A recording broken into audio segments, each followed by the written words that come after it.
Hey everybody, just wanted to say hi to everybody who's at worship today and let you know this is my last Sunday of vacation, so I'm not the speaker today, but I'm introducing the speaker. And Reverend Kevin Vincent is and is one of our associate executive ministers at the denomination that we're a part of, Canadian Baptists of Atlantic Canada. He has responsibilities in new congregations, and I can tell you this, I don't know a single person who can get more enthusiastic and excited about finding new ways creative ways to really grow God's church, even in times that are kind of difficult for us to navigate. There's a new course that Kevin is spearheading through our denomination called the Launch Course. We're going to be talking about that a little bit this fall. And anyway, he's agreed to come and share with us via video like this, and I know that you're going to enjoy him. Thank you for coming out to worship. This is Kevin Vincent.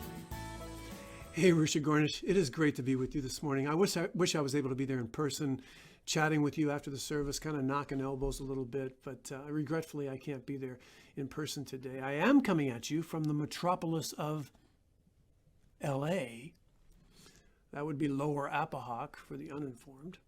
So it is great to be with you. It's great to be part of this Atlantic Canadian Baptist family together. We are stronger and better together, aren't we? This network of churches all across this region, just serving God in the neighborhoods where He has placed us, investing in ministry, in mission all across these four great Atlantic Canadian provinces. So I just say to you today, thanks for being a part of the family. Just thanks for what you're doing in your neighborhood and community where God has placed you. It's great to be a part of this family. I want to say hi to your pastor too, Pastor Brent. You need to know, I have a great deal of respect and love for your pastor. In fact, if someone asked me to choose who I'd pick, if I was to pick one person to be my pastor, I got to tell you, Brent would be on my short list. I have a huge deal of respect for him, without a doubt. I consider him a friend, and I consider him a great leader within our family. So I want to say to you, I know that you know this, Rusagonis. I know you know it, but let me remind you, look up here. You have a great pastor. You have a great pastor. He has a heart for you. He has a heart for your neighborhood. He has a heart for those in your neighborhood that have yet to experience the transforming power and love of Christ. He has a great heart for the church, and you indeed are blessed. So I would say to you, love him, encourage him, support him, cheerlead him, follow him. I might know this better than you, but when you have a great pastor, they're not always easy to find. So when you have one, you want to keep him. You indeed are blessed as a church to have Pastor Brent as your pastor. That's what some might call a word to the wise. Let's jump right in this morning, shall we? Let's jump right in. 1 Kings 19, verses 11 to 13. That's where we're going to go in just a moment. So if you want to look that up, it's 9 or 10 books into the Old Testament. You can look that up, and we're going to get there in just a second.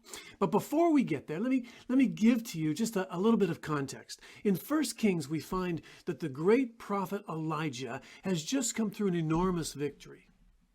It's been a huge victory. He had defeated hundreds of prophets of Baal on the side of a mountain. Baal had proven that he had the inability to act. He had proven that he had the inability to show, to prove that he was deity. They'd prayed for Baal to light the fire on this altar, on this sacrifice. And they prayed and they danced and they hollered and they cut themselves with knives, and Baal could not light the fire. Some of you remember that it was Elijah's turn. And Yahweh did respond after Elijah's prayers. He proved that he, in fact, was God. The prophets had come and they doused and they poured water all over the sacrifice and water all over the altar. And they doused it and doused. Put some more water on. Put some more water on. Put some more water on. Add a little more. Add a little more. Add a little more. Again and again and again. And then Elijah stood and Elijah prayed to his God. And the scripture tells us that fire fell from heaven. And the sacrifice and the wood and the water was all consumed. And the scripture says, in fact, that the fire licked up the water in the trench. It's been a few great spiritual days in the life and in the ministry of Elijah. God was victorious, and Elijah was the face of that victory. But now there's a bounty on Elijah's head, and he's ticked off some pretty important people, including the queen, and he feels all alone, and he's feeling discouraged, and Elijah is now feeling depressed, and he feels like he's the only one around that's still trying to be faithful to God, and he wonders where his team has gone. Am I the only one now that's committed to the mission of God? Where did everybody go? And God directs Elijah. In 1 Kings, he directs Elijah to get up. Elijah's feeling sorry for himself. And he directs Elijah to travel 40 days and go to a place called Mount Horeb. And so Elijah does. He goes to Mount Horeb and he spends a night in a cave. And God appears to Elijah at that time. 1 Kings chapter 19, verse 11, if you want to follow along with me. The Lord said, "Go out and stand on the mountain in the presence of the Lord, for the Lord is about to pass by." And then a great and powerful wind tore the mountains apart and shattered the rocks before the Lord. But the Lord was not in the wind. And after the wind there was an earthquake. But the Lord was not in the earthquake. And after the earthquake, there came a fire. And the scripture says, but the Lord was not in the fire.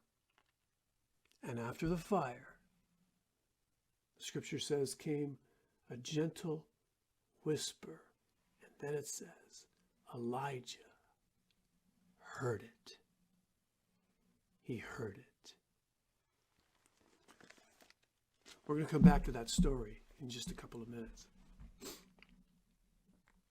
When I was 40 years old, I was 65 pounds heavier than I am today. And in July of my 40th year, I would have what I call my moment of clarity. I'm not going to go into that, but I saw myself clearly one day. I was in front of 200 young people on a 20-foot video screen at a Christian hockey camp. I'm sitting at the back of this auditorium as these kids are watching this 20-foot screen, and I'm on the screen as a guy 65 pounds heavier than I am today. And I look up and I thought, as I look at that screen, who is that guy? How did that happen to that guy? When did that guy become that? I looked at the screen and I saw myself in this new way, and I had my moment. And at that time, I thought, something's got to change. So I put together an eating regime. I put together an exercise regime. And a huge part of that was road cycling. I bought a road bike. I bought a road helmet. I bought all the gear that I needed to be a road cyclist. I graduated very quickly to some cycling spandex. Stuff should never be sold to a fat guy. And over about 6 months, I lost the weight, and now for 15 years, I work to keep it off every day. I don't know what you know about road cycling, but the bikes that you ride are much like the old. Some of you remember those old 10-speeds. They had those old curled handlebars, and after a while, I in fact graduated in what they call clipless pedals. So clipless pedals you have your riding shoe, your cycling shoe, and there's a cleat, and the cleat sort of locks into the shoe, and it creates sort of a push and a pull, and a push and a pull, and it creates a much more efficient riding stride as you ride, much more efficient and effective. However, much more dangerous because you're locked into the cleat and locked into the bike. My grade 10 English teacher would call that foreshadowing. So I'm out for a ride one day. I leave my home in Appahawk. I'm heading towards Sussex. I leave Appahawk. I go through Roachville. As I go through Roachville, I come to Sussex Corner. I'm coming down Main Street through Sussex Corner. I'm flying. My heart rate is up. I'm on what I would be certain was an Olympic pace. I'm flying down Main Street. I pass Tim Hortons. After I pass Tim Hortons on Main Street, I pass the TD, the Toronto Dominion Bank. Just as I come up to Greg Balcom's Source for Sports store, there is what we call in Sussex a nut in a truck. And he decides that he's going to pull out in front of me. He doesn't look. He doesn't care. He doesn't have to. He's in this great big truck with great big, huge tires, probably a 12 or 14-inch lift kit. He's got Remington gun stickers on the side of his truck, and he's got naked mermaid decals in the back window. Don't picture that. And at this point, I would say time stood still. The only thing that I could see as the truck pulls out in front of me, and as I approach the truck, the only thing that I could see is his huge chrome bumper and a topless mermaid sticker in the back window. And so what do? Is I locked up my brakes. And as I lock up my brakes, I could begin to feel my back wheel wanting to lift off the ground and move forward in front of my front wheel. What happens? I completely flip and roll. My back wheel lands, and I land, and I roll, and I roll, and I roll, and I roll. And remember, I told you my shoes are locked in there, clipped into the pedals, so the bike is coming with me, it's coming with me, it's coming with me. Finally, those clipless pedals release, and I'm landing there on land there on Main Street in the middle of the road. And the Joker in the mermaid truck doesn't even notice. He just drives away. So when I finally come to a stop, what do? Well, I would say, in an embarrassing display of what I would call masculine pride and male ego, I grab my bike, I grab my water bottle, I pop back up, and I act as if nothing happens. I kind of lean on the side of my bike, I take a drink. Greg Balcom runs out of the Source for Sports store. Kevin, are you okay? Are you okay? I said, Greg, no, good. Just taking a break, buddy. It's just the way that I ride. I'm fine. But listen, stay with me, because here's what I learned. Eventually, if I don't change my ways, if I don't change the way that I ride, if I don't recognize how the riding conditions have changed, that my town is busier now, that there's more traffic, that there's increased preoccupation and increased texting and media screens and distracted driving, if I don't begin to recognize that the riding day the culture and the riding day has changed, that I'm riding in a brand new environment, enough crashes like that one, and eventually at some point, I won't get back up. Now stay with me. The church is riding in a brand new day. Everything has changed. You know, for years we've been saying that. For years we've been saying our culture is post-Christian now. We're post-modern now. We're post this and we're post that. And we must change and we must change and we must change and we must change. We know we must change. We want to change, but we haven't. And then in 2020, COVID-19 showed up. And everything changed. So did we. We adjusted. We pivoted. We became. We morphed into what we needed to be in this chapter, and we proved that we could. And we started doing things in this chapter that we never could have imagined and that we would have voted against previously, right? And in this chapter, what happened? God showed up. God showed up. And he showed up in some pretty exciting and unexpected ways all across Atlantic Canada in the middle of a pandemic. And perhaps he started to wake us up to who we need to be in this new day. See, COVID, I believe, has given the church a gift. I call it forced experimentation. a new awareness that yes, we can. Yes, we can. It can happen here. We can change if we have to, darn it. We can change. We can shift. We can pivot. We can become who we need to be. And God has taught us that, and we can't lose that now that we've embraced that posture. The future of the church has arrived far more quickly than we ever could have imagined or anticipated. And you know what we did? We adjusted.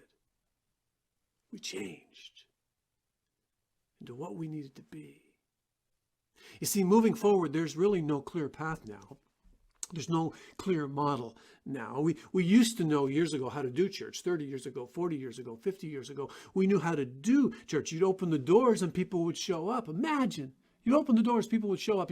You'd throw a midweek children's program and kids would show up. Imagine. Not today. Everything has changed. So moving forward, what's the answer? What's the answer for the church? Who is God calling us to be? Elijah gives us the answer in 4 words, standing outside of a cave on the mountainside. Elijah gives us the answer. If you forget everything else that I say to you today, if you forget everything else that I say to you today, remember these 4 words. Listen for the whisper. Listen for the whisper. The answer is in the stillness. Listen for the whisper. Elijah stood on the side of a mountain and God said, I'm going to speak. And a great and a powerful wind tore the mountains apart and it shattered the rocks. And the scripture said, but the voice of the Lord wasn't in the raging wind. And after the wind, there was an earthquake. And it shook the foundations of the world. And the voice of the Lord, the scripture says, was not in the earthquake.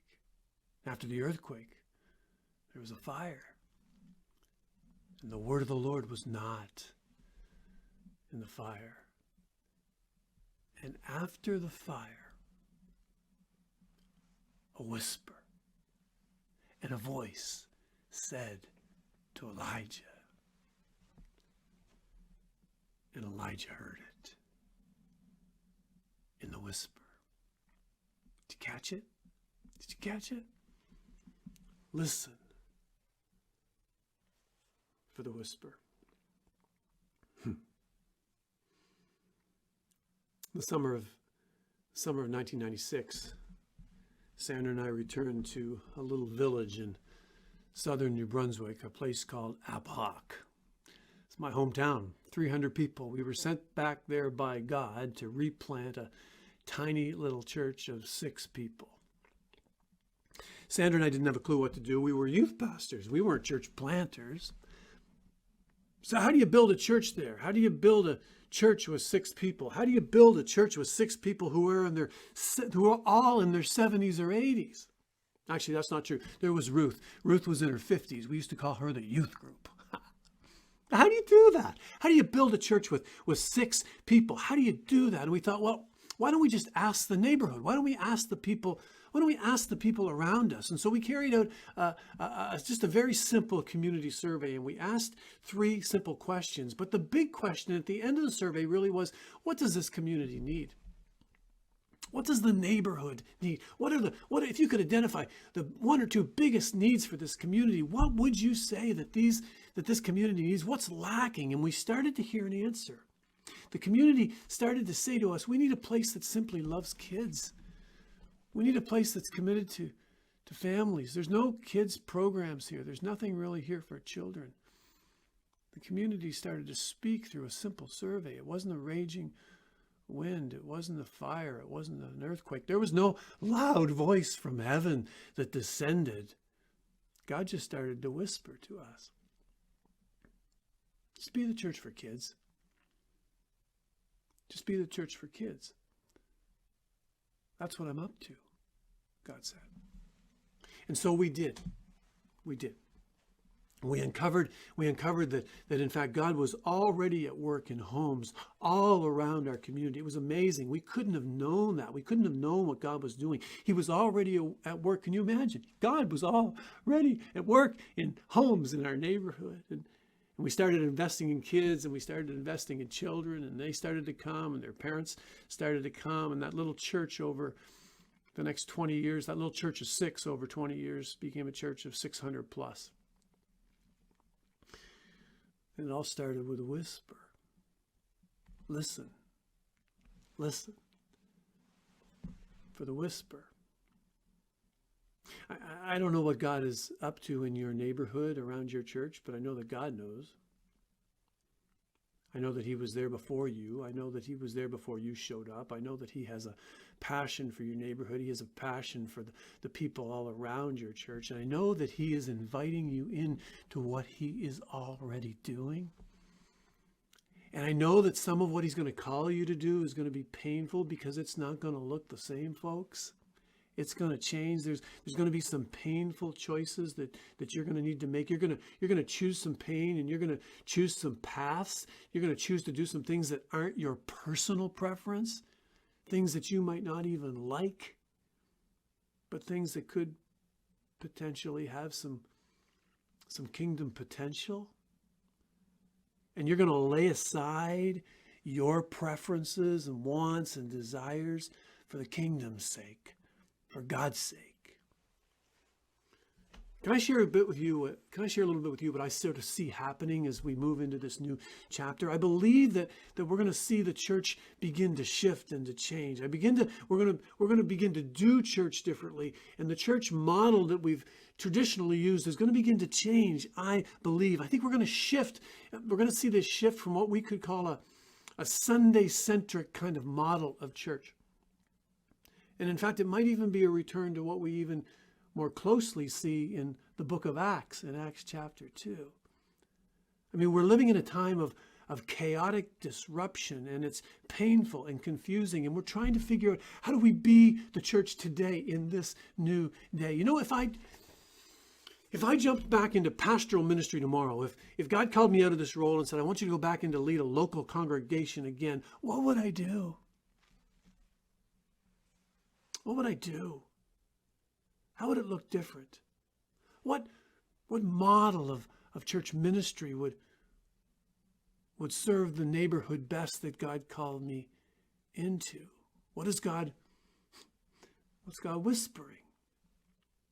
Let me dream for you for just a minute. Just let me dream for you for a minute. And here's what I think I would do.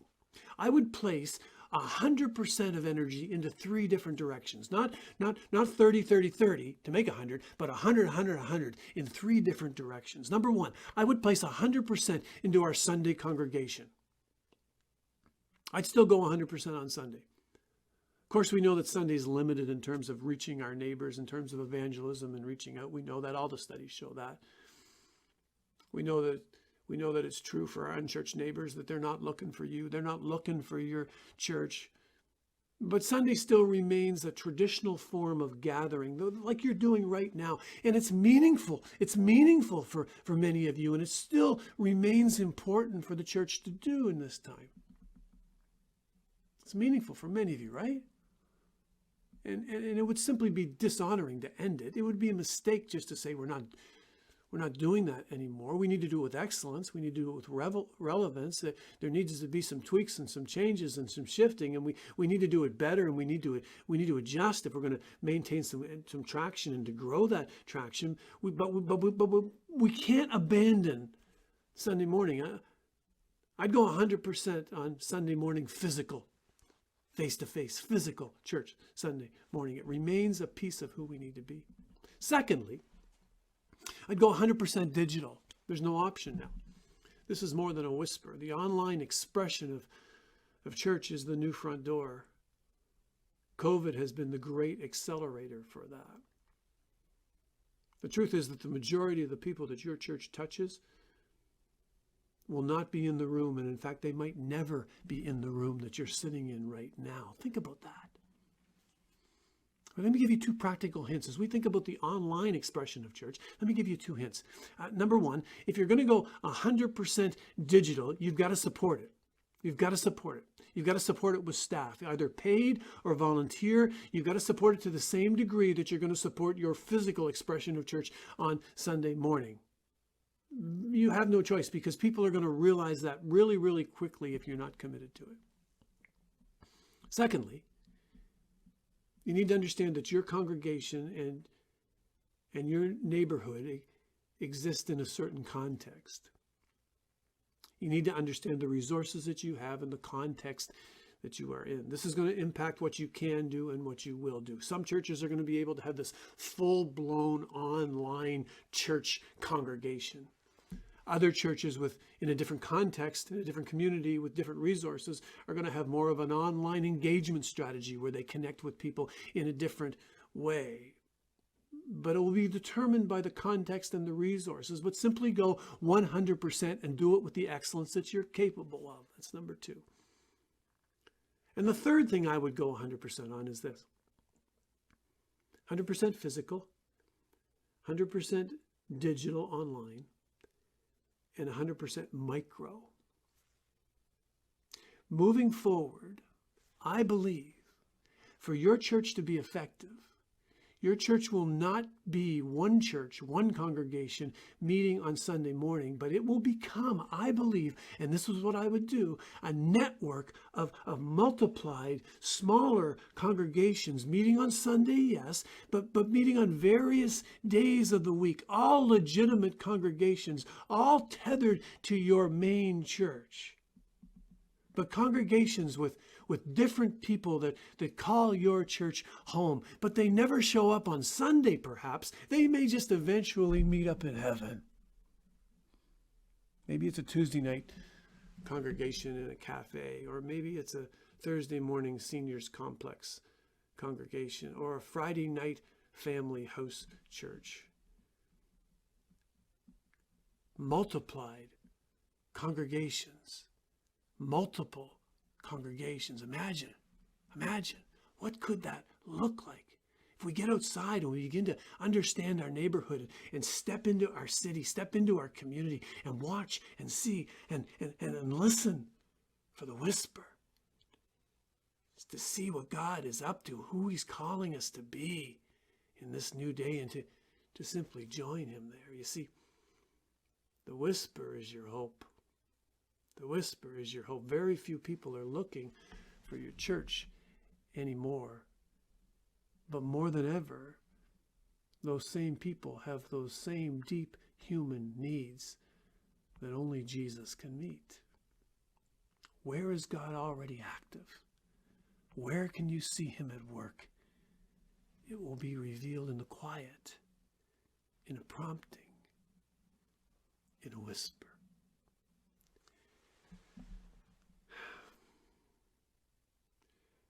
In Arthur Miller's famous play, Death of a Salesman, some of you might be familiar with that, Willie Loman is the main character.